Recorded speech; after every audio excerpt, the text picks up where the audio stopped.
بسم الله الرحمن الرحيم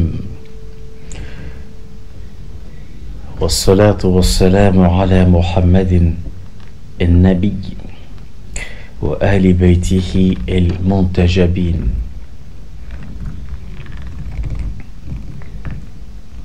أما بعد، أما الماء سلامه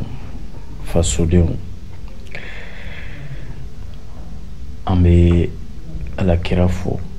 amba wali nyumandon alaye alemi sugandi anchema nika ke nabi nyumai ko angatu aka wala dako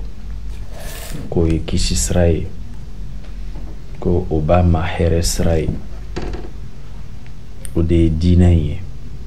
min fola anye على كرا عليه الصلاة والسلام وآل بيته المنتجبين يعني كورانين ناياتا سموغا أنيكو كانيافو أني كأنصون أدونونا نايري سيغا وچامانكو يسا أنغسيكا nafa dinaina kakala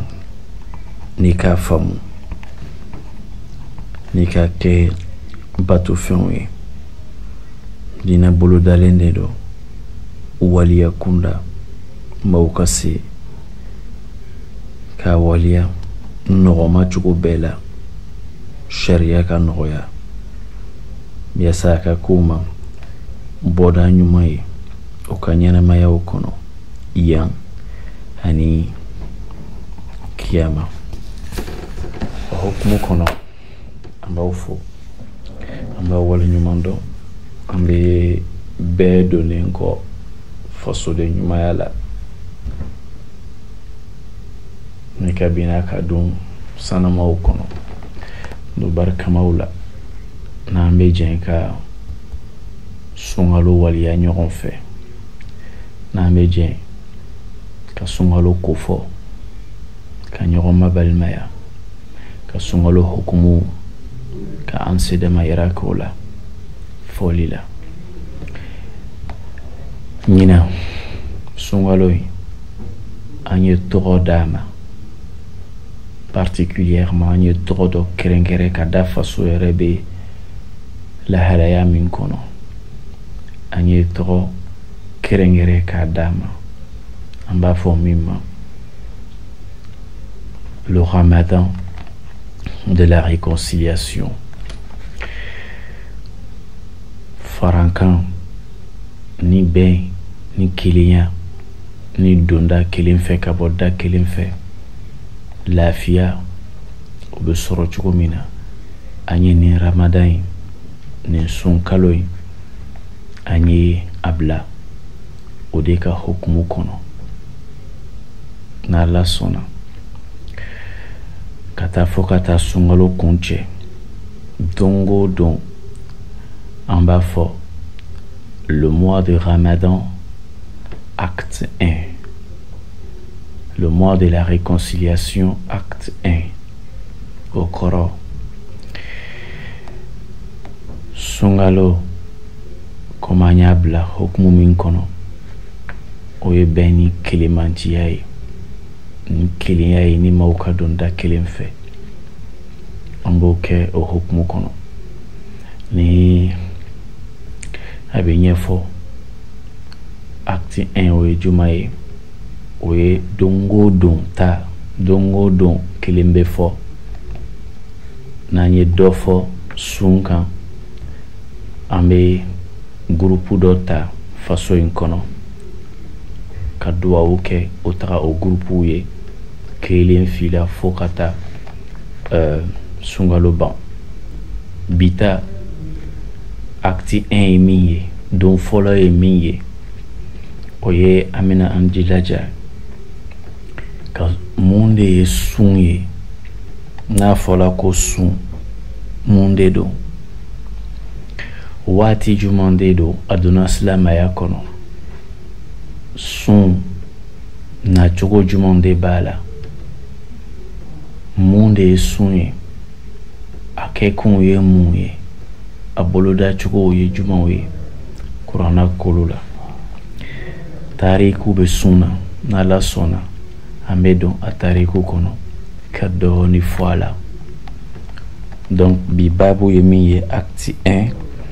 o ye le jeune monothéiste et ses définitions sun min ni maaw mun olu o ye Ala kelen banciya k'a fɔ la ilaha illallah ni o b'o ka waatiw ka kiraw fɔ k'o tɔgɔw fɔ ka na fo anw yɛrɛ bi fɛnɛ n'an b'a fɔ la ilaha illallah muhammadu rasulullah sallallahu alayhi wa ali baytihi afdalu salawat o ye anw silamɛya la an b'o fɔ ni n ko anw mun silamɛya la kabi an fa Adam fo bi an bɛ sunkalo min kɔnɔ bi n'a tile fɔlɔ ye bi ye Ala ye nabi ɲuman fɛn fɛn n'a y'a ci adamadenya ma a ka sigida ma o bɛɛ kun ye silamɛw de ye o bɛɛ kun majigilen de don Ala ye u bɛɛ o mumɛ bɛɛ n'o sabatila an b'a fɔ fatabarakallahu ahsan al-khaliqin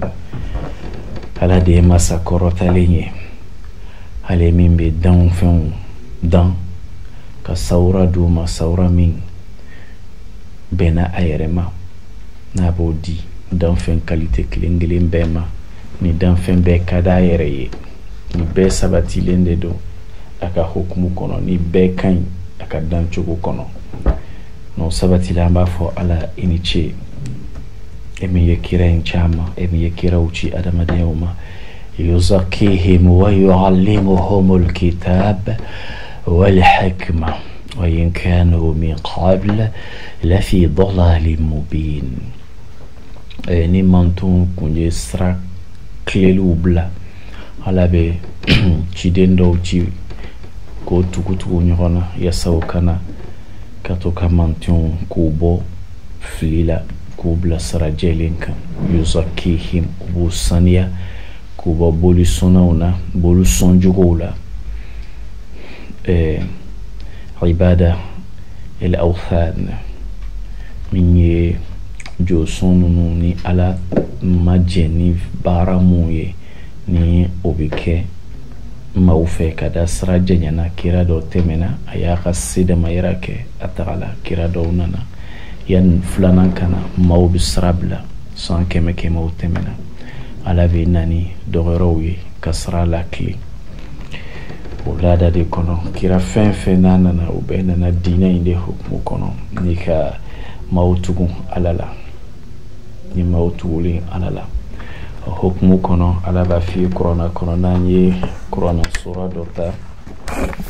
ka gɛrɛ an yɛrɛ la n'an b'a kalan ni bɛɛ bɛ se ka an b'a kalan ɲɔgɔn fɛ n'an bɛ don tafsiru kɔnɔ n'an bɛ barow kɛ ɲɔgɔn fɛ Ala ka ni al-Qur'an Ala ka barika don an ka sunna Ala ka sunkalo timɛ d'a ma Ala ka kuncɛ cogo ɲuman d'a ma Ala ka barika don a ka musakaw fana nɔgɔya an ye mun de ye sun ye a kɛla mun de la mun de kama a kɛla a bɛna don a tariku kɔnɔ. Ala ye gafe caman a y'olu ci adamadenya ma. Kuranna bɛ olu sɛbɛntiya ni k'a fɔ an ye ko tɔw sunna cogo min na, aw fana aw welen bɛ aw ka taa sun. Aw se dama yira la sun kɛcogo dɔnnen de don. A bɛ daminɛ waati min ka taa ban waati min, o fɔlen de don kuranna kɔnɔ. Tafsiriw bɛ don a kɔnɔ. Fɛn min ni a kɛlen ni sun ma jɛ n'a ye, ni suma i sulen man kan tɛ ka min kɛ, o fana fɔlen don tafsiriw kɔnɔ ni dɔnniw senfɛ, ni kalanw sabatilen de don. Ni fɛn min fana laɲinina sunkɛla yɛrɛ fɛ a ka se k'a waliya, o fɛnɛ a se dama yira la olu fana bɛ o la kodɔnyanen de don tafsirikɛlaw fɛ. Kira ka barodaw fɛ n'a y'an kalan kuranna na, ɲuman fɛn fɛn n'an tɛ ɲɛ a kɔ, o dafalen don kuranna kɔnɔ. N'an ka se ka an se dama yira kɛ waliya la nin hukumu kɔnɔ. N bɛ gafe dɔ tɔgɔ d'aw ma ni an ka kalankɛlaw ni minnu sɔgɔlen don an ka nin émission na. Ni an b'an ŋaniya a ka kɛ émission barikama ye, ni a ka kɛ émission ye min na a filɛla, a lamɛnna, a bɛ faamu, a ka kɛ basigi fɛn ye, a ka kɛ tasi fɛn ye ka ɲɛsin a fɔbaga ni a lamɛnbagaw bɛɛ ma. Ala, an b'a fɔ a ma subhanahu wa ta'ala, إذ قلنا بشأنه جل جلاله. Ale kɔrɔtalen de don, ni fosi t'a minɛ ni ɲa t'a ye. Sunkalo barikama in kɔnɔ an b'a ɲini Ala fɛ a ka an faso in kala fɛn mun ni an ma se k'a kɛ,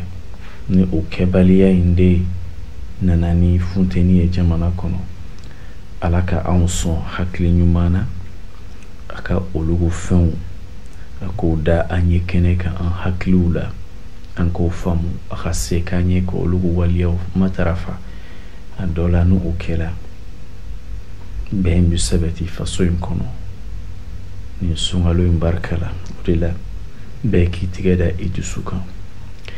bɛɛ k'i ɲɛ yɛlɛ, bɛɛ k'i hakili yɛlɛ, bɛɛ ka filɛli kɛ,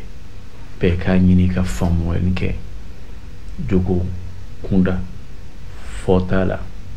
waliyali la, min ni ne y'a kɛ a bɛ bɛn bali, min ni ne y'a fɔ a bɛ bɛn bali, min ni ne y'a kɛ a bɛ bɛn bali. N y'a kɛ n sigiɲɔgɔn de la, n y'a kɛ n den de la, n y'a kɛ n muso de la, n y'a kɛ n woloba de la, n y'a kɛ n wolofa de la,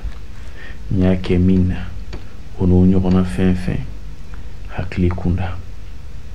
Maaw k'an ka se, fasodenw maliyɛn k'an ka se nin sunkalo in barika la k'a hakili jakabɔ.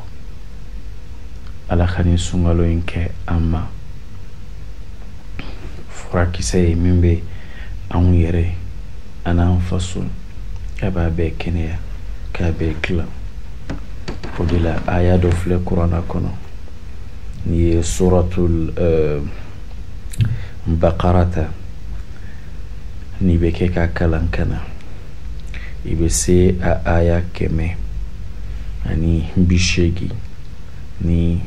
ma. Kuranna dɔw la, kuranna dɔw fɛnɛ n'i y'olu ta a bɛ taa n'i ye aya 183 la. Olu baasi tɛ, o tɛ kow ye min bɛ se ka na ni funteni ye. Ala ka an sɔn faamuyali la, Ala ka an sɔn sabati la. An donna sun hukumu de kɔnɔ k'an ka baro kɛ. Sun ye mun ye? Ni kuranna y'a fɔ o sun ye mun de ye, jɔn de kan ka sun, jɔn de makan tɛ n'a ka da a ka lahaliya kan ni ale bɛ se ka ɲɔngiri dɔɔni yani a ka bɔ o degun in kɔnɔ a ka segin sun kan. O hukumu kɔnɔ an b'a faamu sun yɛrɛ ye fɛn ye min ye fɛn gɛlɛman ye, wuli tɛ kɛ ka kɛ a kan, maa tɛ se k'a fɔ n tɛ sun, Ala de bɛ a ɲɔngiri maa ye, karisa e donna nin lahalaya in kɔnɔ, e k'i jɔ dɔɔni, n'i bɔra a kɔnɔ i ka segin sun kan.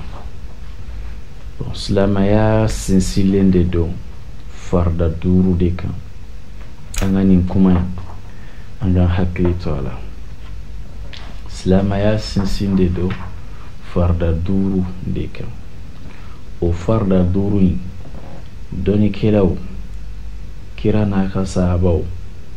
anw yɛrɛ min bɛ waati sisan mɔgɔw ye, bɛɛ jɛlen don a kan. Maa si ma dɔ wɛrɛ sɔrɔ k'a fɔ o kuma in kɔ. Kuma kelen pe de don, o ye juma ye. O ye kuma kelen pe de ye, ko silamɛya n'an b'a wele ko jɔsen 5, jɔsen ye farida de ye. Buniyal islam ala khams, silamɛya jɔsen 5.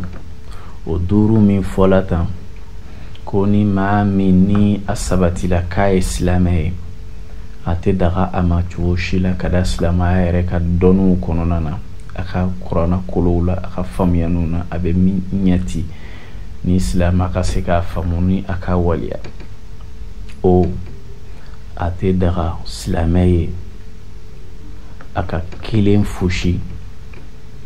k'a sama k'a bɔ ninnu 5 in kɔnɔ mun ye faridaw ye, ko ka da fɛ dɔ kan, talan dɔ kan, ale yɛrɛ ni digo kɔnɔna na, ko o ma wasa o ka kɛ limaniya kunda. N'o sabatila an b'a la fo, an b'a waleɲuman dɔn, ale min ye gafe jigin an ye. Sun mun de don? Yala aya b'an bolo kuranna kɔnɔ min bɛ sun kɛ jɔsen ye silamɛ kunda? Awɔ, mais aya in tɛ dan o dɔrɔn ma, a bɛ taga ɲɛfɛ. A b'a fɔ ko aw yɛrɛ dɔrɔn ma sun dɛ, silamɛ fɛn fɛn tɛmɛna, silamɛ fɛn fɛn tɛmɛna yani aw kana, olu fana o sunna. N'Ala sɔnna gafe kɔrɔlenw na yani kuranna ka na, ayaw mun kumana sun kan gafe kɔrɔlenw la, an bɛ olu aya dɔw ta k'o fɔ aw ye gafe kɔrɔlenw la, k'a yira k'a fɔ ko Ala ka kumakan, afwan, a tɛ fɔ ko Ala ka kumakan, a bɛ fɔ de Ala ka kuma kan tɛ Ala la. Ala ka nin kuma in ɲɔgɔn sɔsɔ t'a la, fɔnkɔɲɔgɔnya t'a la, comme a y'a fɔ cogoya min na. Ala tɛ a yɛrɛ sɔsɔ a ka kuma na, donc a tɛ fɔ Ala ka kumakan, a bɛ fɔ de Ala ka kuma. Kuranna ye Ala ka kumakan de ye? Ayi, kuranna ye Ala ka kuma de ye, a ka fɔta de ye. Danfara min bɛ kumakan ani kuma cɛ, kan mɛ min fɔla tan o de ye kan ye, ni a dafalen de don walima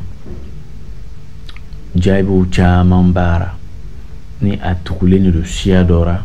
ni o siya in bɛ se k'a fɔ nin ye an ka yare ye, o de ye kan ye. Sisan ni e y'a fɔ ko kuranna ye Ala ka kumakan ye, ni kuranna ye Ala ka kumakan ye, d'accord, Ala bɛ saga wele di a ka kan na sisan e yɛrɛ fɛ. Ala bɛ saga wele di a ka kan na. An ka kan na saga tɔgɔ ko saga, an b'o wele saga. Misi dɔɔnin de don, tɔn kɔnɔ dɔɔnin de don.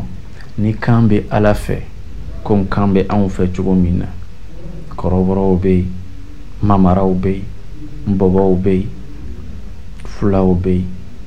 yen, a caman, bozow bɛ yen, dɔgɔnɔw bɛ yen, bozow bɛ yen, dɔgɔnɔw bɛ yen, dɔgɔnɔw bɛ yen, fulaw bɛ yen, u bɛ ɲɔgɔn ka kan fɔ, u bɛ ɲɔgɔn mɛn lamɛn. Sisan ni dɔgɔnɔ kan na saga tɔgɔ filɛ nin ye, Ala ka kan na saga tɔgɔ ye jumɛn ye? O de la an tɛ se k'a fɔ ko kan bɛ Ala fɛ parce que an tɛ fosi dɔn o la, mais Ala kɔni kumana kira ye, une inspiration, an b'o wele ko wahayi, ni kuma de don, a dafalen de don, laɲiniw bɛɛ sabatila a kɔnɔ, ni a cila min fɛ min ma ale y'a faamu, a fɔla tan de, n y'a mɛn tan de, nin de don, a laɲini fana filɛ nin ye, a dafalen a b'a wele arabukan na jumla el-mufida, jumlatul mufida, kuma sabatilen dafalen. Ayiwa, o de ye kuma ye. Donc Ala kumana, awɔ, a kumana cogo di? Mais ni kan sɔrɔla Ala la, a bɛ taa yɔrɔ jan dɛ. Ala kɔni kumana, kuranɛ ye Ala ka kuma ye, Bible ye Ala ka kuma ye, mais Ala ka kumakan an ka hakili to o la, Ala ka an sɔn sabati la. Kan ye adamadenw de ta ye, hali an ka dɔnnikɛlaw a bɛ fɔ de el-Qur'anu kalamullahi, kuranɛ ye Ala ka kuma ye, mais a tɛ fɔ el-Qur'anu lugha, lughatullahi. El-lugha o ye kan de ye, kalam o ye kuma de ye. Donc el-Qur'anu kalamullahi a faamuna, mais el-Qur'anu lughatullahi هذا خطر. هذه الكلمة غير مفهومة، لا يفهم. أتفهم كافكوني على كاي ما بفكوني على كوماي. ودلا كوماي دي كونو أي أنكلا فندولا كراي أنكلا لا مني sun hukumu ye. Yala sun bɛ kuranna kɔnɔ wa? Awɔ, a b'a kɔnɔ. A ye mun fɔ sun ka hukumu na? A ka ma ba'da a'udhu billahi min kulli shaytan marid wa ahli baytihi al-munharifin.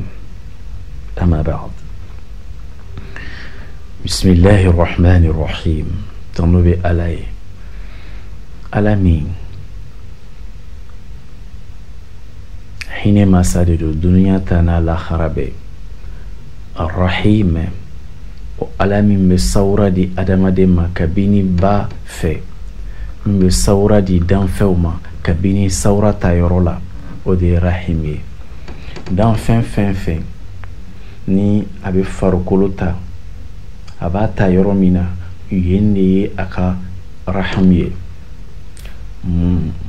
adamaden kunda a bɛ farisogo ta ba fɛ kabini tonson kɔnɔ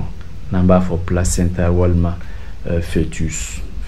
a faamuna l'ovulation ka taa procédure de don quoi n'an b'o fɔ o hukumu kɔnɔ a bɛ min ta kabini waati min ni muso b'a fɔ ko ka n jɔla a faamuna jɔla kɔrɔ tɛ ko k'a b'a si k'a jɔ a sen na mais a bɛ faamu karisa lajɔla fo ka taa se fo karisa ye jigina, n y'a faamu dɛ. O a bɛ kalo min ta n'a y'o ta, dɔw bɛ 9 ye, dɔw ye 10 ye, dɔw tɛ 9 fana bɔ. O farisogo min bɛ ta o ji salasala n'an b'a wele ko lawaji, o bɛ yɛlɛma min kɛ ka farisogo ta chaleur mun kɔnɔ fo kana a bɔ kɛnɛ kan k'a bila. Nin ye den ye, ni maaw y'u nisɔndiya n'o ye sagaw faga. O hukumu kɔnɔna na o de a bɛ kɛla yɔrɔ min na o de ye rahim ye, a kɛbaga o de ye rahim raham rahim no sabatila ambe alafu amba fo akangana yala ala khabarkado ana ala khabarkado anfasoina ni tafsirin kechkula ni akame kulu nyumandama ani sunfene time ko nyuma ako amma يا أيها الذين آمنوا كتب عليكم الصيام كما كتب على الذين من قبلكم لعلكم تتقون بثانية في كما أياما معدودات فمن شهد فمن كان منكم مريضا أو على سفر فعدة من أيام أخر وعلى الذين يطيقونه فدية طعام مسكين أو مساكين فمن تطوع خيرا فهو خير له وأن تصوموا خير لكم إن كنتم تعلمون بالعلم شهر رمضان الذي أنزل فيه القرآن هدى للناس وبينات من الهدى والفرقان فمن شهد منكم الشهر فليصمه قوله تعالى ومن كان مريضا أو على سفر فعدة من أيام أخر يريد الله بكم اليسر ولا يريد بكم العسر ولتكملوا العدة ولتكبروا الله على ما هداكم ولعلكم تشكرون ni aya inkala nakala chugo sabatila ala khanya khadama monde ya la nyini akiba ya ayuha alladhina amanu awmu liman yala kirabina ankala nina naba fama ya ayuha alladhina amanu nekamantu awmu liman yala anye kuranata kira de da koyi ale de bikeka ninfo ala ya bejiga adisukunka abekeka ankalala wati yako amanu kutiba alaykumus siyam ma liman yalum aw mun liman yala aw mun dalendo saka kununa aw mun dalendo ko kiyama don maaw bulajo no obesigi oka fota okan ni oka keta okan ni nyuman sorola nyuman kunda o nyuman tigitai o ni juguma min sorola juguman kunda o ye akeba fana tai o ni beko masa ala inge hine masai akima corona kono wa yatajawazu an sayyi'atihim abipon aka juguma ucha mankuna ankana njigitige alala amesunde la amesunhalo de la angansu angangani anyuma yakasu hadanko kutiba alaykumus siyam angada okuma kisaima as-siyam na segina yako kutiba alaykum aja sebena awye afola aw fanaka hukumu kono lanyinina awye aw wajibi yala aw kan sisa monde wajibi yala as-siyamu min yesunye abebe wole ko tuabukana le jeûne min yesunye ofana wajibi yala aw kan comme aw liman yala aw yeselike sun fana na tola flene ako ofana fara ka ke josin sabanae ndina in hukumu kononana mais aw doronte awsla aw mum bebi muhammadu sallallahu alayhi wa sallam ay aw mum wali alladhina amanu bi aw doronte yani muhammadu yɛrɛ kana nabiyullahi isa ibn maryam a fana kun tɛmɛna san joli 600 ka taa 7 ka taa 7 nana o fila ni ɲɔgɔn cɛ muhammadu nana alayhi salatu wassalam. Isa ibn maryam a ye sun a ye maaw bila ka sun a ye sun dɔw fana kɛrɛkɛrɛ a yɛrɛ ye n'a ma maaw bila k'o sun ni dɔw bɛ kɛ k'a ladegi n'a ma kɛ wajibi ye. An ka dan sun in ma ni ala sɔnna sun hukumu kɔnɔ comme kuranna kolo k'i ma kama kutiba ala alladhina min qablikum la'allakum tattaqun. Min qablikum i n'a fɔ mantow mun tɛmɛna silama fɔlɔw mun tɛmɛna kabi adam a bɛ se ka jate o ye ka na adam denkɛ ka tɛmɛ u la manton kunda ka na se nabiyullahi idris n'a b'a wele ko Enoch o ka tɛmɛ o la ka na se a mɔden dɔw ma min ye nuhu ye alayhi salam alayhimussalam ni ala ka kisi bɛ olu bɛɛ ye. nuhu o kɔfɛ nabiyullahi barhama o fana nana ala ka kisi bɛ o bɛɛ ye. nabiyullahi barhama o kɔfɛ jɔn nana waatiw tɛmɛna caman. musa alayhi salam o nana yani musa kana dɔw tɛmɛna olu ye jɔnw de ye yaqub ishaq ninnu bɛɛ tɛmɛna ni kuranna bɛ don a kɔnɔ n'a bɛ olu fɔfɔ n'a b'o ta o tɔgɔma n'a b'o ta o tɔgɔma n'a b'o ta o tɔgɔma ninnu mun tɛmɛna tan kuranna k'i ma olu bɛɛ sunna min qablikum mun kɔnna aw ɲɛ mun fɔlɔ la yani aw kana. إذن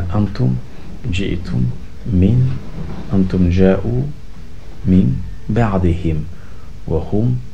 من قبلكم أو ننا أولوغو كونا أو ني كورانا كولو جيلين لوني كوجالا كوريه كالاكا أنسون فوميانا لكا أنسون سباتيلا أو مون بفي دوني كوندا ناتو ديغون ni obefe ka don sun kɛla gafe kɔrɔlenw kɔnɔ a ayaw bɛ sɔrɔ faamuw na gafew kɔnɔ an bɛ se ka damadama di waati ni waati an bɛ dɔ di u ma kuranna in k'a yɛrɛ ko ala ka kuma a tɛ ɲɔgɔn sɔsɔ ni ɲɔgɔn sɔsɔ sɔrɔla a la dɔrɔn ka taa gafe kɔrɔlenw na fo bi min ye kuranna ye n'i y'a ye fɔnko ɲɔgɔnya nana dɔrɔn c'est clair que adamadenw de donna a kɔnɔ mɔgɔw de donna a kɔnɔ o y'o sagow kɛ mɔgɔw de donna a kɔnɔ o y'o sagow kɛ n'o tɛ k'a fɔ ko ala ye min fɔ tan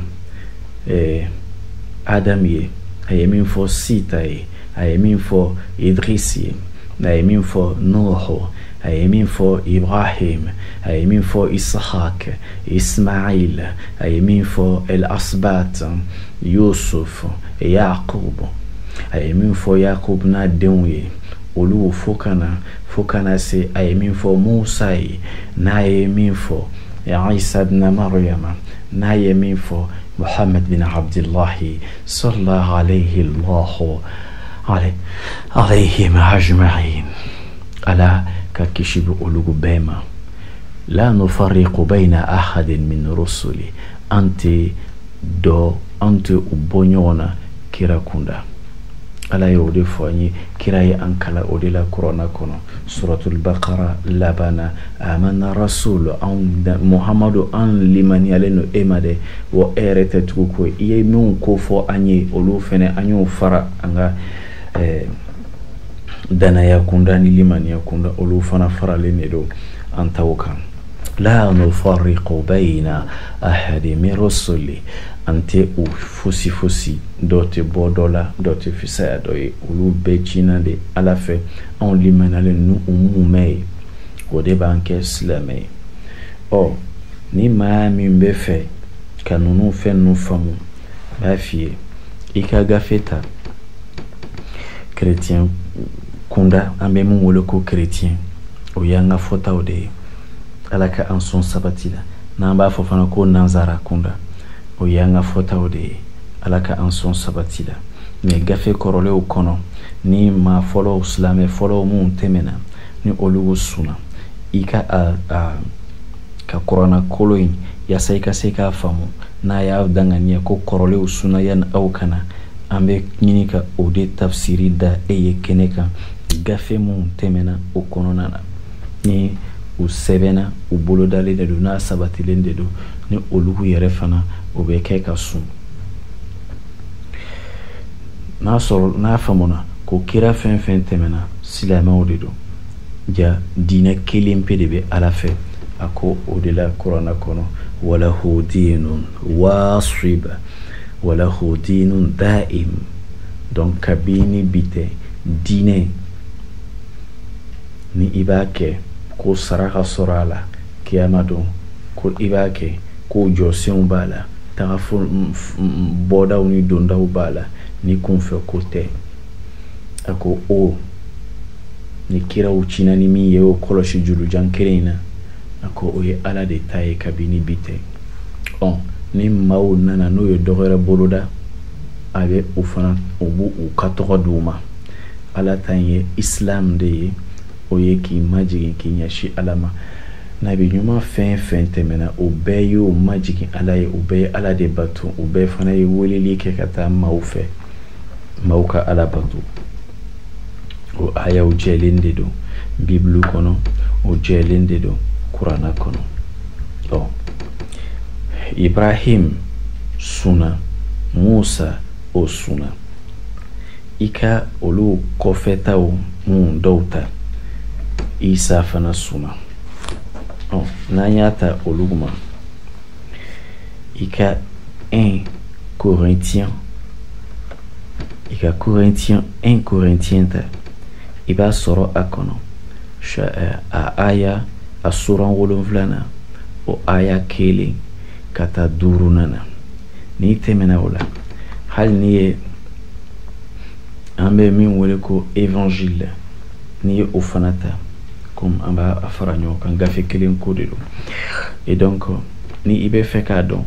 ko isa sunna sahabaw sunna sun dɔw bɛ yen an m'olu diya ko sa sahabaw kan a m'a ɲini maa fɛ yɛrɛ i k'o kɛ mais sun dɔw bɛ yen o ni seli farala ɲɔgɔn kan i n'a fɔ an bɛ min kɛ tan ni sun ye jɔsen ye silamɛ kunda a bɛ tan fɛnɛ sun fana ye jɔsen ye ala ka diinɛ bɛɛ kɔnɔ fɛn fɛn n'a jiginna ka bɔ sanfɛ sun ye jɔsen dɔ ye mais o sun jɔsen o kɛrɛfɛ sun wɛrɛw bɛ yen ni maanifɛnw b'u boloda yasa u ka se ka gɛrɛ ala la subhanahu jalla jalaluhu i ka Luc ka gafe ta o soran 2 o aya 33 ani a soran 6 o aya 33 donc 37 ani 33 ni olugu ta i b'a sɔrɔ a kɔnɔ sun boloda la olugu ye sun dɔw ye donc ni ye sun ye min bɛ kuranna kolo tafsiri ni o tɛmɛna min sɛbɛnna o yɛrɛ kɔfɛ min ye acte des apôtres ni o tɛ injila yɛrɛ dɔ ye nka i n'a fɔ sahabaw isa ka sahabaw ye mun boloda jogo kunda ni u ka kalandenw ye o sɛbɛ olu ye ni olu yɛrɛ fana ye sɛbɛnni mun boloda ni o ye yamaruya mun sɛbɛ ka taa waliya kunda n'o ye kalanw di mɔgɔw ma ni ye o fana ta o acte des apôtres o soran 10 ani 3 o aya 4 na ani sora 10 ani 4 na o aya 23 na ni y'o ta bibulu kɔnɔ i bɛ sun sɔrɔ a kɔnɔ ni i bɛ taa sɔrɔ sun o bɛ kuranna kolo f'i ye cogo min ala y'a f'i ye kuranna kɔnɔ a bɛ o cogo la n'i ye Matthieu ta min yɛrɛ ka kɔrɔ ni isa ye a ka kɔrɔ ni hali isa ba ye ni ale tun bɛ ale kumbe diinɛ na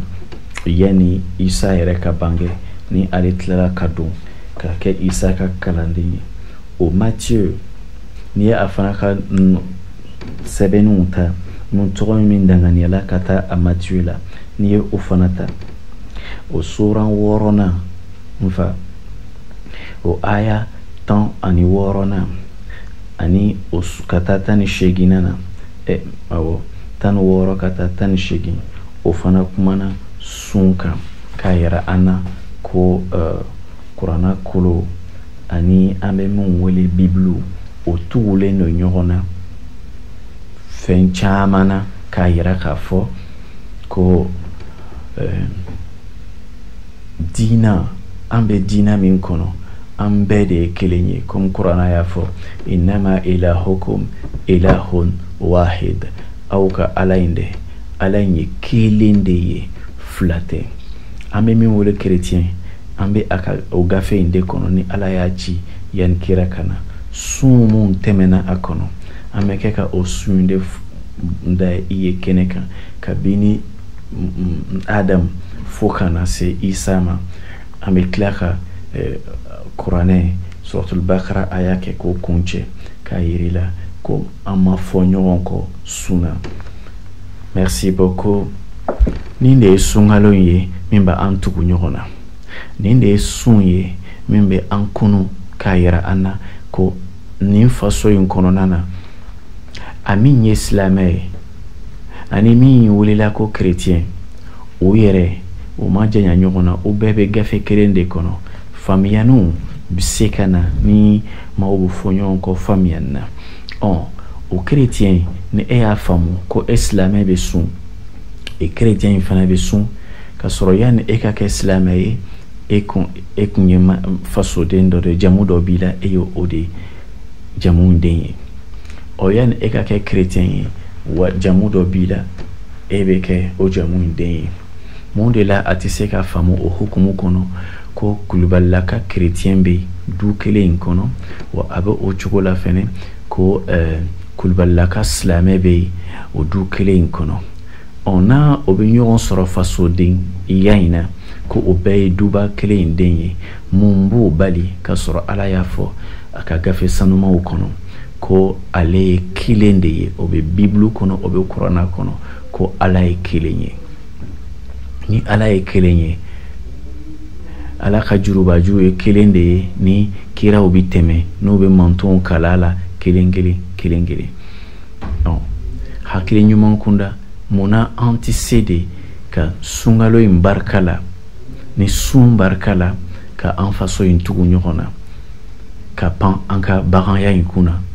ka kɛ maanifɛnw ye, hakilimaw ye, i n'a fɔ yani kɛlɛ kun ka na an kun bɛ cogo min na ni faso in kɔnɔ, n'an kun ka di ɲɔgɔn ye, n'an bɛ ɲɔgɔn mabalimaya, ni seli sera silamɛ bɛ saga faga, chrétien b'a dun, wa a bɛ o cogo la. Ni chrétienw fana ka seliw sera o bɛ sagaw faga, an silamɛw b'a dun.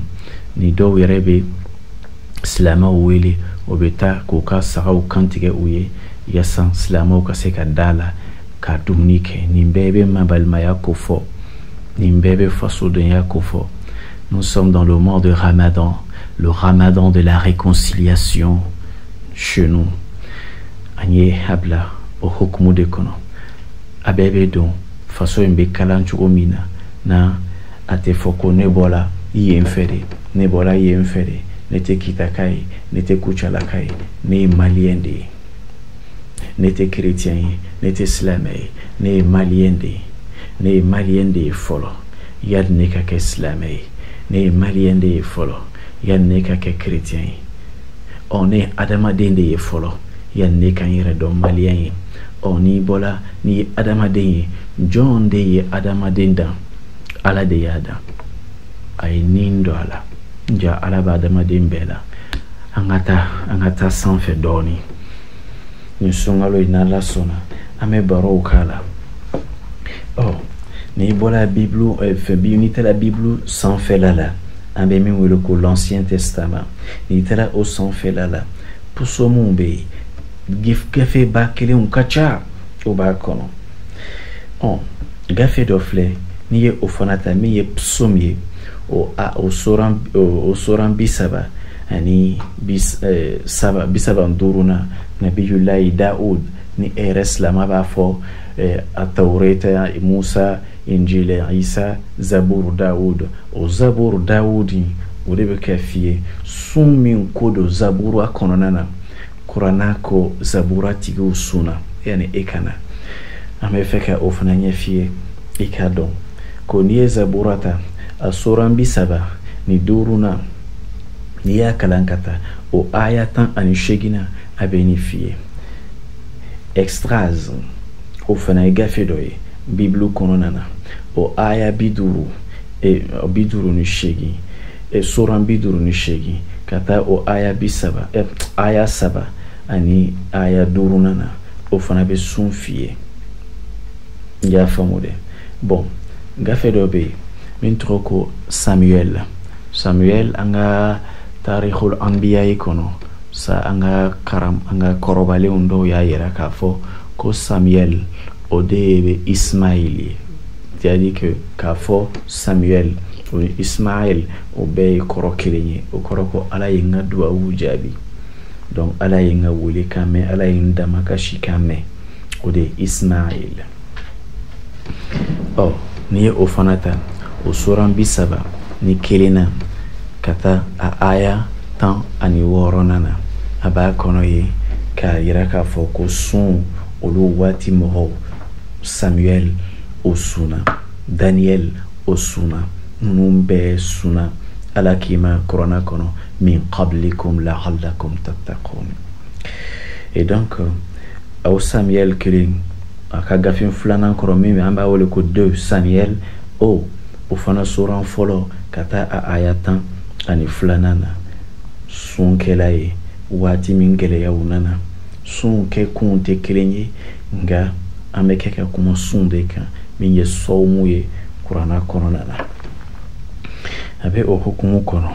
n'i tagala ɲɛfɛ nabi ɲuman dɔ tɛmɛna min tɔgɔ ko Jowe o fana ka gafe kɔnɔ n'i ye hakili to a la o gafe soran fɔlɔ aya 12 yen fɛnɛ sun ko fɔra ye a n'a ka mantonw o sunna a bɛ tan o cogo la o sunna o ye jakabɔ bon n'an ye fɛn ta Esther fana ta a fana ka gafe kɔnɔna na aya soran 4 na o aya 18 aya 16 sun kɛla ye a fana n'a ka manton o sunna a bɛ tan o cogo la kɔrɔgɛrɛw bɛ don a hukumu kɔnɔ sun wɛrɛw sɔrɔla kɔrɔbalenw fɛ ani anw yɛrɛ fana fɛ mun bɛ kuranna kan ka baara kɛ o sun ye juma ye kafarat a b'a wele tubabukan na expiation o kafaraw n bɛ fɛ k'a f'i ye e silamɛ bi an bɛ min wele silamɛ bi an bɛ kafara min kɛ Musa ka mɔgɔw ye kafara kɛ o sunna o ye kafara kɛ an bɛ kɛ ka sun bi sunkalo tile fɔlɔ la kafara fana bolodalen de don ni maa min yɛrɛ sɔrɔ a hukumu kɔnɔ o fana bɛ kɛ i y'a ye ja ko kura tɛ o tilala k'i ma ko nin diinɛ in bɛ yen de kabini bi tɛ diinɛ tɛ fɛn kura ye Ala ka diinɛ in fɛn fɛn ni Ala yɛrɛ tɛ ka ban silamɛya ka kɔrɔ n'a bɛɛ ye o la a b'a f'i ye a ko shara'a lakum min ad-din shara'a lakum min ad-din ma wasa akima Nuha a y'o tɔgɔ fɔ sa kɔrɔbalenw nabi ɲuman fɔlɔw a y'olu tɔgɔ fɔ ko tugutugu ɲɔgɔn na a ko labilali sira bɔla ka di aw ma diinɛ in kɔnɔ a m'a fɔ aw nana kana sigi ka sariya vote dɛ o tɛ jamana si ka assemblée ye nin ye danfara ye min b'a fɔ k'a yira ko kuranna ka sariya Ala ka sariya gafe mumɛ bɛɛ kɔnɔ o tɛ se de ka wele la loi o ka fɛgɛn sariya kɔrɔ loi ye fɛn ye maaw jɛn bɛ ka min sigi sen na o ye loi ye maaw jɛnna u bɛɛ n'a kan dɔw ma sɔn mais mun bɛɛ n'a kan olu de ka ca o ta bɛ k'a ye. Ala ma maa ɲininka don min n'a b'a fɔ ko sun sɛbɛnna aw fana ka sun komi kɔrɔbalenw ka sun. Kɔrɔbalenw tɛmɛna Ala bɛ sun sigi olu fana o ka sun. A m'o ɲininka o hakili la dɛ. A ko shara'a lakum, nin de bolodalen de don. Donc a bɛ faamu ko diinɛ min ne ni ani Ala ka danfɛnw mumɛ ka tabiya o bɛ taga ɲɔgɔn fɛ, o de ye sariya ye, o de ye silamɛya ye. Silamɛya min b'a ten turu min t'a ten turu, Ala ye sariya mun sigi a kɔnɔ. N'i y'o matarafa dɔrɔn ten turubaga bɛ damu min sɔrɔ i fana b'o ɲɔgɔn na sɔrɔ. A bɛ kisi ɲɔgɔn bɔnɛ ma cogoya min na n'aw fana y'a matarafa a bɛ kisi bɔnɛ ma ta aw ni ɲɔgɔn cɛ ani ɲɔgɔn degunw ni ɲɔgɔn tɔɔrɔ. Nin de ye Ala ka diinɛ ye. Gafe bɛ yen o hukumu kɔnɔ. N'i ye Romain 2 Romain n'i y'o fana ta i b'a sɔrɔ a kɔnɔ sun tɛmɛna o sura 25 ka taa a aya 25 na i bɛ sun kibaruyaw fana sɔrɔ yen. Bon, nin bɛɛ bɛ kɛ ka da kɛnɛ kan k'a yirila de k'a fɔ ko danfara ma sɔrɔ sun kunda. Sun an bɛ nalen dɔɔni dɔɔni de don.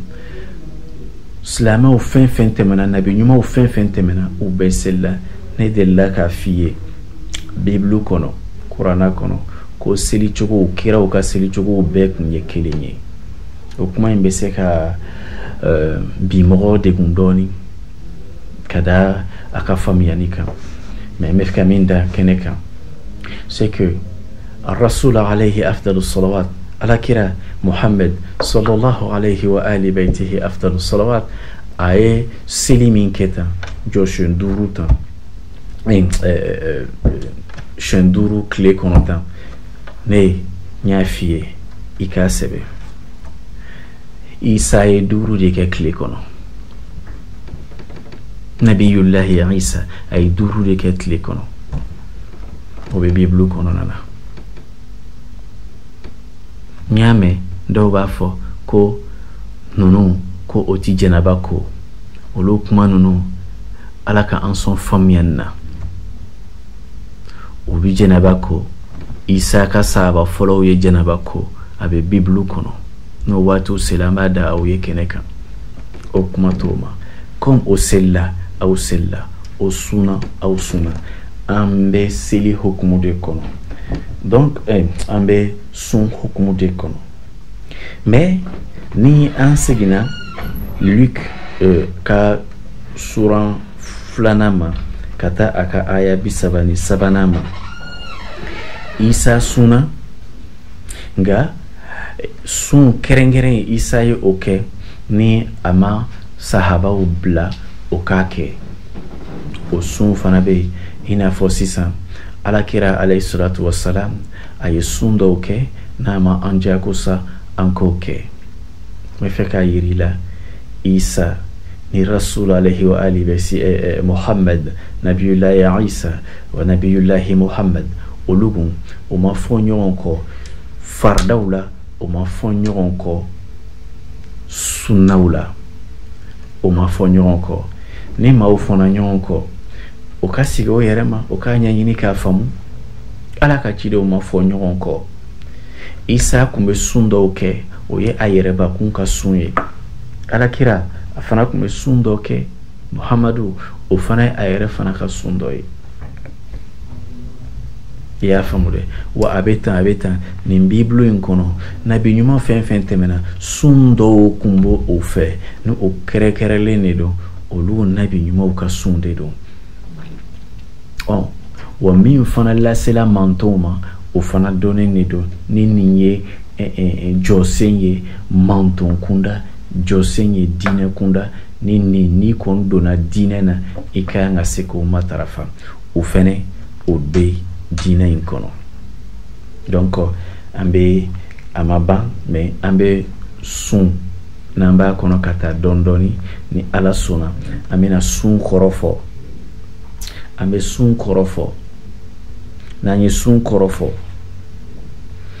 an bɛ shaharu olu kuma kisɛw nana kuranna kɔnɔ. Sawmu, shaharu, ramadan, qamaru olu kuma kisɛ 4 an bɛna don o kɔnɔ don o don n'a ta. Bita an bɛ fɛ k'a yira dɔrɔn de ko kuma bolila sun de kan. Maa fɔlɔw y'a kɛ, aw y'a kɛ. Ninnu dalilu o ba kelen b'an bolo n'an bɛ se k'a di maaw ma comme an ye fɔta sɔrɔ a kɔnɔ cogoya min na k'a fɔ ye. O de don bi acte numéro 1 ye min ye ni an bɛ deli k'a fɔ kuma daminɛ na ko ni Ala sɔnna an bɛ don a hukumu kɔnɔ ka duwawu de don n'an b'o kɛ n'an bɛ jamakulu kelen ta an ka sigida kɔnɔ n'an bɛ duwawu k'u u ye ka a ɲini Ala fɛ Ala ka u sɔn hakili ɲuman na, Ala ka u sɔn sabati la. An bɛ o kɛ o ye tagabolo an ka diinɛ kɔnɔ, jamana kɔnɔ. Tagabolo fɛn fɛn bɛ jamana kɔnɔ, baarakɛlaw, sɛnɛkɛlaw, surasiw, limamuw, mɔnpɛriw, o bɛɛ an bɛna groupe kelen kelen bɛɛ ta a tɔgɔ la ka duwawu kɛ a ye Ala ka a sɔn hakili ɲuman na, Ala ka a sɔn sabati la. O de la bita ye min ye an y'a daminɛ an ka alimamuw la. Ala nin sunkalo in barika la an b'a ɲini Ala i fɛ i ka an ka alimamuw i y'a ŋaniya ni olu de ka bila an sanfɛ, i y'a ŋaniya ni olu de ka kɛ maaw ye mun bɛ a ɲɛfɔ anw ye, i y'a ŋaniya kabini dakan kunda ni olu o ka kɛ ɲɛmaw ye, i y'a ŋaniya kabini laɲini kunda olu ka kɛ an ka ɲɛmaw ye. I jɛna n'a ye waliyala yaasa olu ka kɛ kabini dakan na, kabini laɲini na, kabini latigɛ la ni olu ka kɛ jamanadenw ka ɲɛmaw ye. Ala i ye mun bila anw sanfɛ, i ye mun bila anw sanfɛ. Ala e ye min bila anw sanfɛ ni a dagalen de don an ka olu nɔ natagama, an k'an sen bila olu sendayɔrɔ la. O hukumu kɔnɔ Ala an y'a ɲini i fɛ o sabatilen kɔnɔ nin sunkalo in barika la i ka an ka dɔnnikɛlaw sɔn hakili ɲuman na, i ka dɔ fara u ka hakili ɲumanw kan. Ala i ka dɔ fara an ka kalankɛlaw ka hakili ɲuman na. Ala nin sunkalo in barika la i ka an ka kalankɛlaw i ko o yiriwa ka hakiliw kɔrɔta, ka faamuyaniw kɔrɔta, ko o sɔn dɔnni na, dɔnni min bɛ anw fasodenw nafa duniya ani lahara. Ala i ka an ka dɔnnikɛlaw i ka olu sɔn o dɔnniw na. A bɛ o cogo la Ala an ka dɔnnikɛlaw mun ni olu de bi jɔ anw ye kiraw jɔyɔrɔ la, n'o bɛ kiraw ka donda n'u ka bɔdaw ɲɛfɔ an ye. An y'a ɲini Ala sunkalo in barika la bi ye a don fɔlɔ ye an bɛna duwawu mun boloda an y'a daminɛ olu de la. Ala ka da kan ni kun banana fari bɛɛ de man kɛnɛ. O de la ni olu de jama kun ye an y'a ɲini i fɛ jama tɛ se ka kanda ni jama kun yɛrɛ man kɛnɛ. O de la i ka an sɔn sabati la, i ka an ka diinɛ ɲɛmaw i ka o sɔn sabati la. Fɛn min bɛ se k'u bali ka diinɛ in ɲɛfɔ an ye ɲuman na a ɲama, ka bɔ fangantanya la, ka bɔ saranya na, ka bɔ jatigɛw la, ka bɔ miirijuguw la. Ala i k'o hakiliw ko ka sabati sigi a kɔnɔ k'a d'o ma, o ka diinɛ fɔ an ye Ala yɛrɛ ta. O bɛ siran fɛn mun ɲɛ mun bɛ se k'u bali ka diinɛ jɛlen fɔ an ye mun ye nataw ye. Ala i ka nata bɔ an ka karamɔgɔw jogo la. Ala i ka kuncɛbaya bɔ an ka karamɔgɔw jogo la, o ka se ka anw kanda, ka anw bila i ka sira in kan. Ala an y'a ɲini i fɛ e yɛrɛ tɛ fɛn min fɛ o ye yɛrɛ bonya ye. I ka yɛrɛ bonya n'a bɛ an ka karamɔgɔw jogo la Ala i k'a bɔ a la. n'a t'a la fɛnɛ ala u dɛmɛ o kana u yɛrɛ kɛ yɛrɛ bonyalaw ye. N'o sabatila ala an ka maabaw min bɛ an ka dɔnnikɛlaw ye olu ko kɛ maa kunna wololenw ye i ko kisi fagantanya ma. Fagantanya ye fɛn ye waati ni waati a bɛ se ka hali hɔrɔn yɛlɛma, a bɛ danbew tiɲɛ, a bɛ maaw bila juguman kɛ la, a bɛ maaw bila fɔbali fɔ la, a bɛ dɔw fana bila kɛbali kɛ la. O ni dɔnni tɛ kelen ye dɛ, o ye ne kɔrɔna kalan. Ala i ka an ka dɔnnikɛlaw sɔn i ka diina sabatili la, o ka diina sabatilen fɔ an ye, an fana an ka kisi o sen fɛ. A b'o o cogo de la ala an ka ɲaamaw, an ka dɔnnikɛlaw, an ka alimamuw, an ka wajulukɛlaw, fɛn fɛn no olu de bɛ diina fɔ an ye, ala i k'olu kisi fagantanya jugu ma, wa i k'o kisi lajarabiyali jugu ma. Ala i k'o sɔn hakili ɲumanw na, i k'o kɛ ka diina fɔ an ye, i k'o kisi sɛgɛn ma, i k'o kisi danbe jugu waliya juguw ma. Maa ma ala n'o bɛ gɛrɛ an ka karamɔgɔw la, n'o bɛ jogo jugu kɛ k'o sɛgɛrɛ ni k'o kiliku, ala i ka an ka karamɔgɔw kisi olu jogow ma. Nin sunkalo in barika la, nin sunkalo barikama in barika la, an ka karamɔgɔw ala ni o ma min faamu, min kosɔn hali sisan an ka faso in bɛ gɛlɛya kɔnɔ, ala i ka o fɛn in labɔ dibi la k'a da o ɲɛkɔrɔ, ka se k'u ye o ka tugu a kɔ, ni an ka faso in hɛrɛ bɛ o de la. I ka o kisi,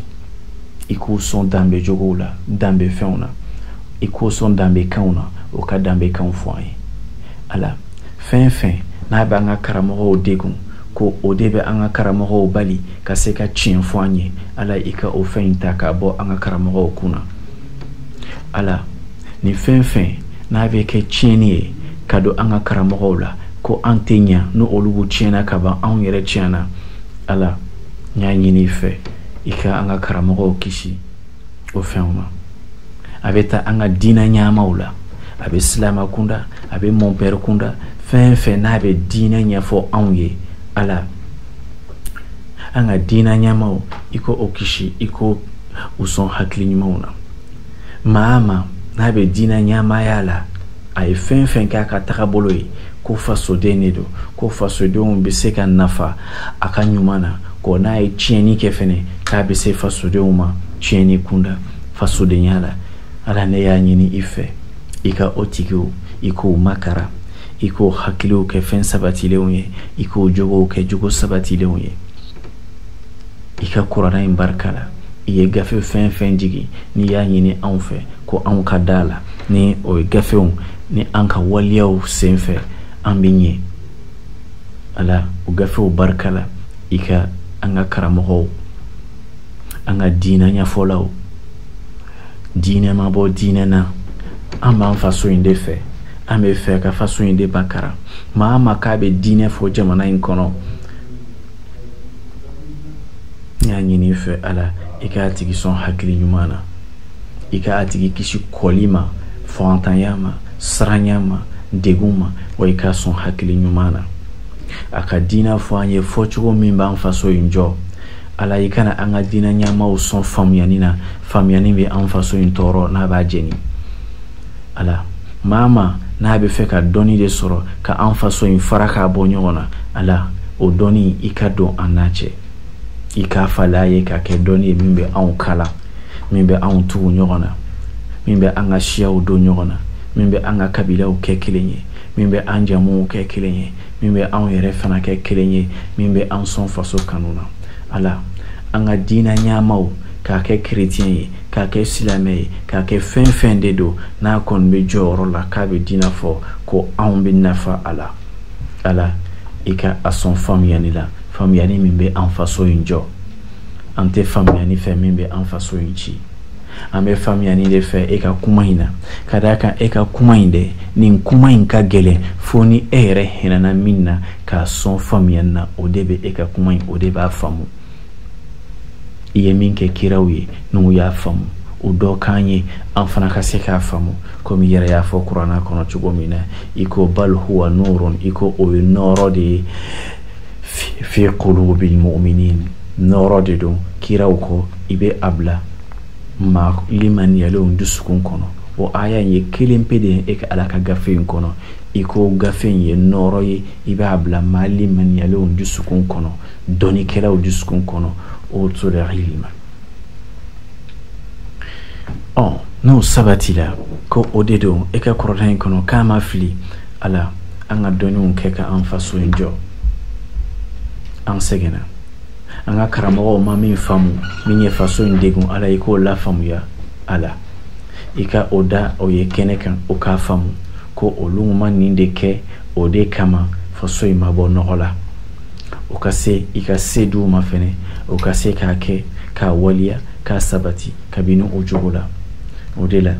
an bɛ aya in an bɛ kuranna kalan ka duwawu kɛ an b'a fɔ allahumma arhamna bil qur'anil karim اللهم ارحمنا بالقرآن الكريم وانفعنا بالآيات والذكر الحكيم اللهم انفعنا بالآيات القرآنية وبالذكر الحكيم واجعله لنا حجة يا رب العالمين يوم الدين يوم لا ظل إلا ظلك السبب اللهم وذكرنا من القرآن ما نسينا وعلمنا من القرآن ومن العلوم ما جهلنا اللهم تقبل منا ختم القرآن وتجاوز عنا ما كان في تلاوته من السهو والنسيان أو تحريف أو تقديم أو تأخير أو زيادة أو نقصان أو تأويل على غير ما أنزلته أو تعجيل عند تلاوة القرآن المجيد اللهم أو كسل أو زيغ اللسان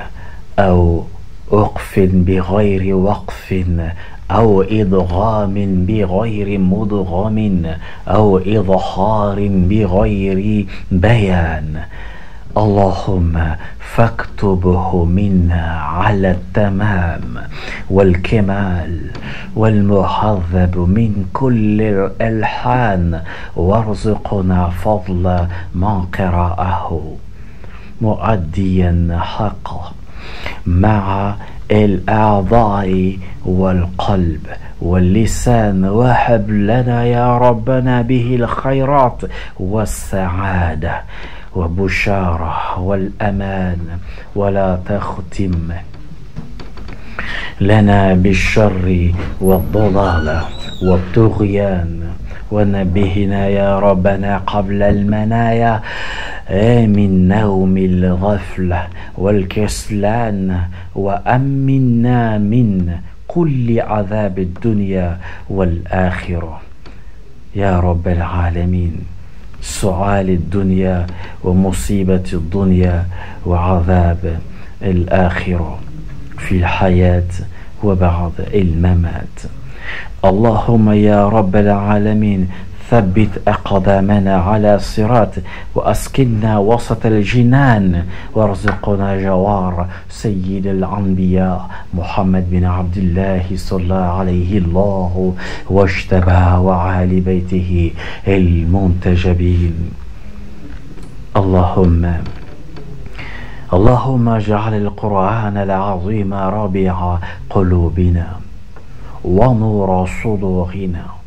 وجلاء أحزاننا وذهاب غمومنا اللهم وقائدنا وسائقنا إلى الجنة جنة النعيم إلى الجنة جنة الفردوس إلى الجنة جنة المأوى اللهم اجعل يا ربنا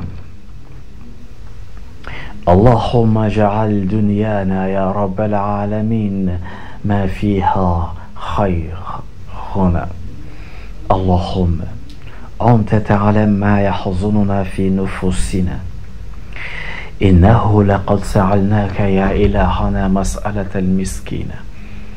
أن تعطينا من كل ما سألناك، وأنت بنا فتاه العليم يا سميعا مجيب الدعوات. اللهم اهدنا فيمن هديت، وعافنا فيمن عافيت، وتولنا فيمن توليت، وبارك لنا فيما أعطيت، وقنا واصرف عنا شر ما قضيت. اللهم اقض لنا حوائجنا بجاه قرآن الكريم. ربنا لا تؤاخذنا إن نسينا أو أخطأنا. ربنا لا تحمل علينا إصرا كما حملته على الذين من قبلنا. ربنا ولا تحملنا ما لا طاقة لنا به، واعف عنا واغفر لنا وارحمنا يا ربنا، أنت مولانا فانصرنا على من أعدانا، ولا تسلط علينا بذنوبنا من لا يخافك فينا ولا يرحمنا. الله إكان سنغلا ينكك أنفسو ينكلا بلا ومباكونا كوبوالا أنين سنغلو ينلبلا كاك سنغلو من بي أنكلا نيونا. الله أكان جسوكون كلا أكا أنغا كبيلاو نانغا سياو نانغا دو مابودولا ناني دورونو دي. الله أكان كيكا كي فلاو في ni an yo fulaw de ko nga limamu anga dina nya fulaw ni fulaw de do hala iko ke do no fe on ni do no fe dina nya fulaw ye limamu kunda mon père kunda iko ke fulaw fe o sigignon de do ni ye anga dina nya ma o dusukun saro o be fen soro e ka gafe nkono ka fo anwe mbe an kanda mbe an nafa. اللهم اهدنا فيمن هديت، وعافنا فيمن عافيت، وتولنا فيمن توليت، وبارك لنا فيما أعطيت، وقنا واصرف عنا شر ما قضيت، إنك تقضي ولا يقضى عليك، أنت الغني ونحن الفقراء إليك. اللهم اقسم لنا من خشيتك ما تحول به بيننا وبين معصيتك، ومن طاعتك ربنا ما تبلغنا بها جنتك، ومن اليقين ما تهون به علينا مصائب الدنيا، ومتعنا اللهم بأسماعنا وقواتنا وأبصارنا ما أحييتنا، وجعلها الوارث منا، وجعل ثارنا على من ظلمنا. اللهم بحق رمضان المبارك. ألا نعم في الله إكان كندا نعدوني كلاو جسكم ماي إكان يكادوما ni ka dina nya fola no du sukun kan ika do fara aka. Ala ni ka dina nya ma o kele kula ki ka srabla ika nanuye ika saraka aunga herebe olila ni olugu blala ika srainga. Ala eti sojo katlaka osoinchi ma ujogo de bu yere ka duchi odela ika anson hakili nyumana wati mi nanga limanu nanga monperu nanga pasteuru nanga preturu nanga dina nya folo ni olugu kela adama denwe ni olugu tola ka adama denyala. Ala iki ka hakili sanmando ukoro ukafamu ko olugu welilade ka kenyama tsu yadoye min kuma chama ani nyama ya tawti kilini. اللهم إنك عفو تحب العفو فاعف عنا. اللهم إنك عفو تحب العفو فاعف عنا. اللهم إنك عفو تحب العفو فاعف عنا. اللهم إنك عفو تحب العفو فاعف عنا. اللهم هب لنا العفو والعافية والمعافاة في الدين ودنيانا. اللهم ول أمورنا خيارنا ربنا ول أمورنا خيارنا اللهم ول أمورنا خيارنا ربنا ول أمورنا خيارنا اللهم ول أمورنا خيارنا ولا تول علينا شرائرنا اللهم انصرنا عن شرائر أنفسنا اللهم انصرنا عن شرائر أنفسنا اللهم انصرهم عن حمضات الشياطين اللهم اهدهم واجعلهم هدى لنا يا سميع مجيب الدعوات عليك أن دينا نفولو ikobla ikasraka ukadina fwanye ukaboyere sagula ala anga dina nya folao ika kuma don uda ukika kuma unfo anye anga herebe ulila هو الذي أنزل السكينة في قلوب المؤمنين ليزدادوا إيمانا مع إيمانهم ولله جنود السماوات والأرض وكان الله عليما حكيما ألا إكان الدين نيامو إكدنغن يد أجسكونا ukada ukafotaina ukafota fwanye udaleno minna kabo nyumana ala ni angadina nyamao no kakuma imbla kusago fo anye ala ikana no ikadina ika ikubo sagula no srambe fantanya denye ala iku kiji fantayama ukanyuma fwanye ukafwanye kangantu nyona ukafo dono yo kake fula ufe ukake fula ufe kake dono ufe ukafe bamana uye kake fula ufe ukafo bamana uye kake fula ufe ukake fula uye kake bamana ufe ukangashia utugu nyona kadaka nandesela dina de bankala nana minfamu dina de bofwanyi nandesela mina dina de bo wala wala anye onafo bagaw yere no lu kembe kom an ala ambe kishi chogodi ربنا آتنا في الدنيا حسنة وفي الآخرة حسنة وقنا عذاب النار اللهم آت لنفوسنا تقواها اللهم آت لنفوسنا تقواها اللهم آت لنفوسنا سكينتها أن تزكيها اللهم بجاه رمضان الكريم ورمضان المبارك اللهم آت لنفوسنا سكينتها ala ikangani dina insabati ikanke anga famiyenu nganfa so injo ala anye eka sungalo inke anyabla hukumu kono hukumu mi abise kanyini ife hukumu senfe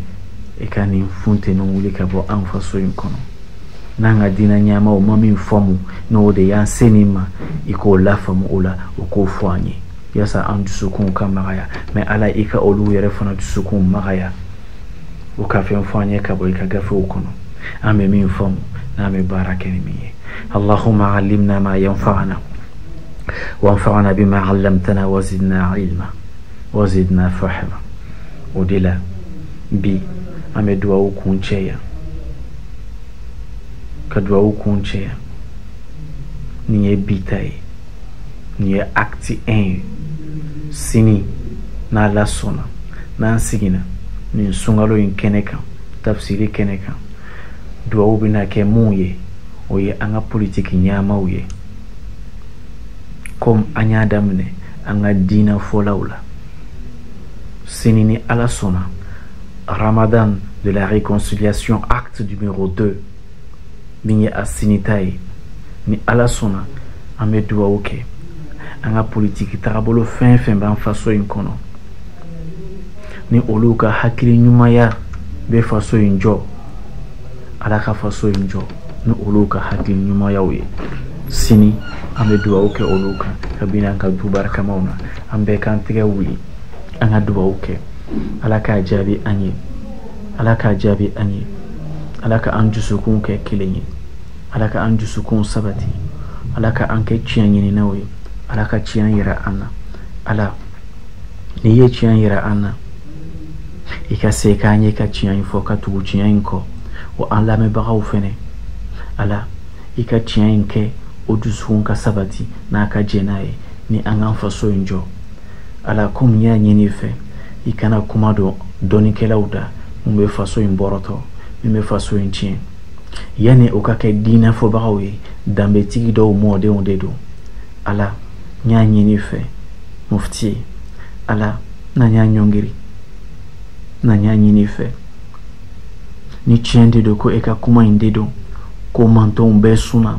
n'a filɛ nin ye kuranna kɔnɔ ni mufti bɔra ka dalilu di gafe kɔrɔlenw kɔnɔ ko u bɛɛ sunna n'u bɛɛ selila u bɛɛ sunna e de ye u bɛɛ selila e de ye. Ala i k'a kɛ olu bɛɛ barika la i ka an faso in i ka balawu bɔ a kɔnɔ. Ni i y'a bɔ ni anw bolo ye a bɔ, ni i y'a bɔ ni i yɛrɛ fana ka se ye i k'a bɔ. O de la an b'i wele an b'i fo Ala, an tɛ wuli yan an b'i fo k'i waleɲuman dɔn e min ye anw kɛ faso in den ye e min ye an sɔn sabati la. اللهم صل على الفاتح لما أغلق والخاتم لما سبق ناصر الحق بالحق والهادي إلى صراطك المستقيم وعلى آله حق قدره ومقداره العظيم. سبحان الله رب العزة عما يصفون وسلام الله على المرسلين والحمد لله رب العالمين. على كسون تيجو نيمان نويا اسلام او بي امبي امبالما كريتيون فنافو وبولا سونا على كسون منا كاكي ويدو او فين كالا نيكا فاسوين كومابو نيكا ادمادين دلانكاني على نياني نيفي نيكا نغدو او كتاو بي جابي ولا امبي مون père fou monseigneur Zerbo kako ale fana nye ame Luc Sangare fo ni an kun ka dɔgɔn ale ka nan ka dɔn ɲɛnama parce que an kun ye denmisɛnnin fitiniw ye ale ka waatiw la. Ala ninnu bɛɛ tɛmɛna an ka faso in kɔnɔna na o ye diina de fɔ an ye maanifinw de don n'u filila o filila mais anw y'an ŋaniya kun ka ɲi o bɛ fɛ ka an don da ɲumanw de fɛ. Ala an ka dɔnnikɛlaw tɛmɛna Agibu Sosow kun bi yan,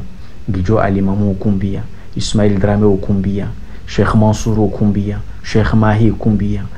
an ka dɔnni dubagaw bɛɛ kun bi yan, maakɔrɔfunw tɛmɛna Baka Silaw kun bi yan, Baba Mansour Njayi ninnu kun bi yan. Ala Sheikhna Hamawulayi ka jamana de don. Ala an y'a ɲini fɛ Sheikh Mulai Haidara ka jamana de don. A mɔdenw n'a denw de bɛ kɛ k'i wele k'u donna kamanagan kɔnɔ. Ala an ka sherifu bi yɔrɔ o yɔrɔ a kɛ olu barika la i ka sun in timɛ ɲɛnama d'a ma i ka an ka dɔnnikɛlaw ka welew jaabi i ka hakili ɲuman d'u ma. N bɛ Buye fo kɛrɛnkɛrɛnya la, n bɛ Haut Conseil Islamique président fo kɛrɛnkɛrɛnya la, n bɛ kɔrɔlen fana fo kɛrɛnkɛrɛnya la. Buye duwawu k'an ye, duwawu k'an ye, Imam Diko duwawu k'an ye, Sherif Usman i ka duwawu k'an ye, Bazumana wuli i ka kɔlɔsi sama i ka duwawu k'an ye. O de la mufti ya o den de a bolo b'aw kɔ. Ala ka sunkalo in kɛ sunkalo timɛden barikama ye ne k'a kɛ k'an faso in kuma bɔ. Ni n donna min gasi la a ka yafa an ma, den dɔ de don i bɛ taa sɔrɔ kow ma sabati fɔlɔ mais a k'a dɛmɛ n'Ala sɔnna sira ka jan mais fosi man jan Ala fɛ. N'aw y'aw bolo don a kɔrɔ a bɛ kɛ aw dɔ ye a b'a ka fɔtaw faamu a b'a lakariko ɲuman fɛnɛ a balimaw ye. O de la Ala ka an sɔn hakili ɲumanw na. An bɛ Aba Haidara fo ka wale ɲuman dɔn Ala min ye nin sunkalo in boloda k'an ka tafsiriw kɛ tele la k'an k'a fɔ fasodenw ye Ala ye min fɔ kuranna kɔnɔ. Allahumma salli ala Muhammadin wa ali Muhammadin wa sallim. Merci beaucoup.